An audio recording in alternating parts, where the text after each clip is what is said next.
Voltamos com programação nacional. Hoje estamos falando sobre a dignidade do trabalhador. Já falamos sobre os problemas éticos que envolvem a empresa e também o funcionário. E agora nós vamos falar como essa relação deve acontecer para que todos aí tenham êxito, sem dúvida. E aí é isso mesmo que a gente começa fazendo essa pergunta. Como é que a gente tem essa relação entre o empregado, o empregador, como cuidar disso tudo?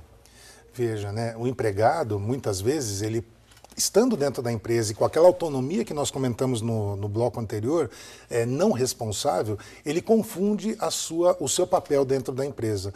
Muitas vezes ele utiliza a cozinha da empresa para fazer pipoca, por exemplo. A empresa disponibiliza uma cozinha, um micro-ondas e ele vai lá e faz pipoca. Imagina o cheiro de pipoca dentro da empresa inteira. Pode fazer pipoca? Não pode? Eu, empregador, posso ir lá e dar uma bronca nele porque ele fez pipoca? Então tudo isso deve estar muito claro por ocasião do início do contrato de trabalho. Então ele vem trabalhar na nossa empresa, nós temos que mostrar para ele o que a empresa quer, qual é a missão da empresa, qual é a visão que a empresa tem de futuro e tudo aquilo que a empresa vai exigir dele dentro do contrato de trabalho. A empresa vai exigir o quê? Que use uniforme? Ótimo, então tem que utilizar o uniforme. Não utilizou? Sim, recebe uma advertência. Não utilizou, pode, de acordo com a periodicidade, pode sim levar uma suspensão, inclusive até uma demissão por justa causa. Mas uma demissão por justa causa porque estava sem uniforme? Veja, a demissão por justa causa, ela reflete todas as relações do contrato de trabalho que não foram cumpridas pelo empregado. Mas para ele saber o que tem que cumprir, alguém tem que lhe dizer, alguém tem que lhe informar. E diante disso, a empresa deve estabelecer, como dissemos anteriormente, um código de conduta. Como se comportar dentro da nossa empresa. Muitas empresas, por ocasião do início das atividades do empregado, ela promove um workshop de integração, ela faz uma apresentação de toda a empresa, de todos os segmentos da empresa e daquilo que espera dos seus empregados, né? Isso é muito importante. Bom, então a gente pode falar aqui que existe uma relação, vamos entender aqui, que existe uma coisa que se chama vida profissional e vida pessoal. São coisas, então, distintas e diferentes. Muitas vezes as pessoas acabam confundindo, trazendo o seu jeito ou então aquilo que quer fazer como se ela estivesse dentro do ambiente da casa dela. Isso não pode mesmo confundir. Por exemplo, quando eu chego na minha casa, a primeira coisa que faço é tiro o sapato, ponho uma bermuda, uma camiseta. Na minha empresa eu não posso chegar na minha sala, mesmo que seja só minha, e tirar o sapato e colocar um chinelo. Eu não posso trabalhar assim, eu tenho que trabalhar de forma adequada, dentro dos padrões da empresa. E isso é comum. As pessoas confundem a sua relação pessoal com a sua relação profissional. Eu fico muito preocupado, pelo que a gente acaba observando aí ao longo da carreira nossa enquanto advogado, quando a empresa faz aquelas festinhas de final de ano, por exemplo, Sim. E diz na lei que não pode beber dentro no ambiente de trabalho, não posso oferecer bebida. Mas naquela festinha, ele oferece lá o chopp no final do ano junto com o churrasco. Pode isso? Eu fico um pouco preocupado. Eu diria que se estiver no ambiente de trabalho, se estiver na jornada de trabalho, isso não é possível. Então, muitas vezes, essa festinha deveria acontecer fora da empresa, num outro ambiente, em outro horário que não aquele da jornada de trabalho, porque aí o empregado consegue visualizar que ele não pode beber dentro da empresa. Então são várias as possibilidades do empregado atender às exigências da empresa. E não atendeu, o empregador tem sim o direito de lhe cobrar, de lhe dar ordens, e muitas vezes esse empregado ele não entende uma ordem que é possível, que é permitida por lei, como algo possível para ele. Está me mandando? Quem pode? Numa certa feita, eu tive um caso de um diretor de hospital que não era médico, era um administrador. E é muito comum, administradores hospitalares. Mas os médicos não o respeitavam enquanto administrador. Eles exigiam um médico porque o anterior era médico. E não respeitando esse diretor, isso causou um problema para ele. Ele não conseguia determinar as relações de trabalho naquela empresa. ele sofreu esse assédio. Então, na verdade, o assédio aqui partiu de baixo, partiu dos seus empregados e feriu a sua dignidade enquanto trabalhador. E a dificuldade dele em impor ordens era muito grande. Qual foi a solução? A solução é demonstrar quem manda dentro da empresa. Mas não é quem manda de forma a prejudicar, de forma a traduzir uma relação... Dizer quem lidera. Isso, quem lidera. É exatamente isso. Liderar é uma arte dentro da empresa. E a partir daí eu posso sim aplicar suspensão, eu devo inclusive aplicar advertência, porque a insubordinação leva a uma degradação do ambiente de trabalho. E quando a gente entra numa questão de lucro, que tanto, vamos dizer bem a verdade, tanto um quanto o outro também está visando lucro. Eu tenho meu salário para receber, a empresa também está visando lucro em relação àquilo que ela está produzindo, ela precisa obter lucro.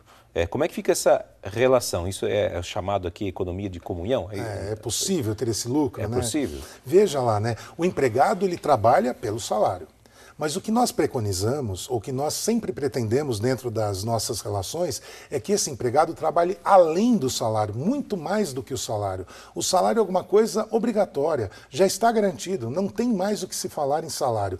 Já está garantido, ele vai receber no quinto dia útil, estará na sua conta. E a empresa necessita do seu resultado de lucro no final do mês. Porque se não tiver o lucro, ela não vai ter como manter a empresa em funcionamento. Então, como que nós vamos lidar com isso? Eu cuidando deste empregado para ele fazer além das suas, na verdade, não tarefas, mas fazer com que a empresa também cresça, ajude no crescimento da empresa. E se eu preciso do lucro, eu tenho que investir nisso. Como que a gente pode fazer?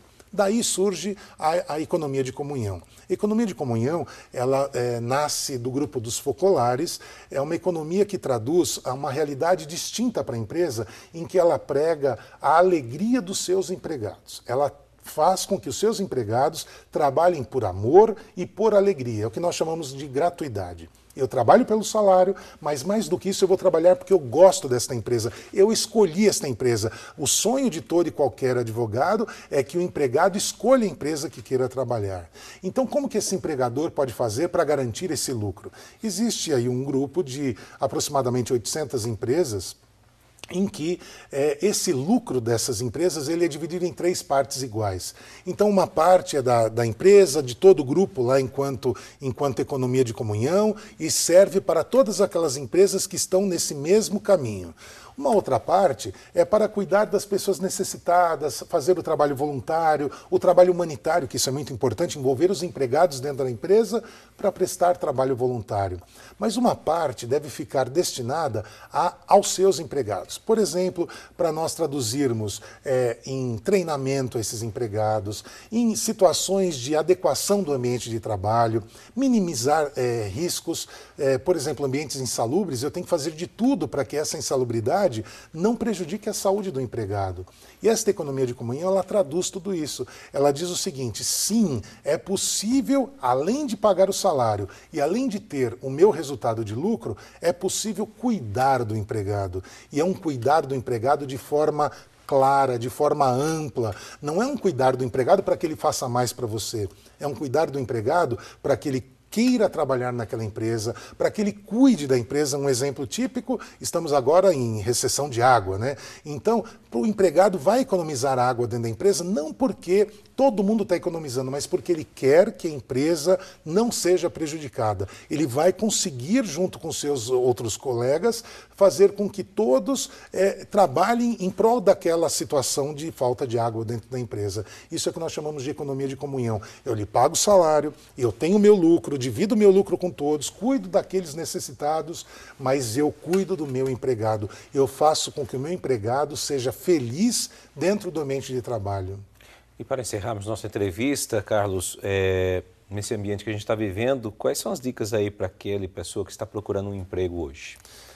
Eu diria que mais do que procurar um emprego, né, na verdade você precisa desse emprego, você deve buscar empresas que pensem sempre nos seus empregados. Porque tem empresas e empresas. Aquelas empresas que apenas pagam salário são empresas que existem no mercado, mas que talvez não sirva para aquele empregado que busca uma realização profissional e um trabalho comum e com alegria.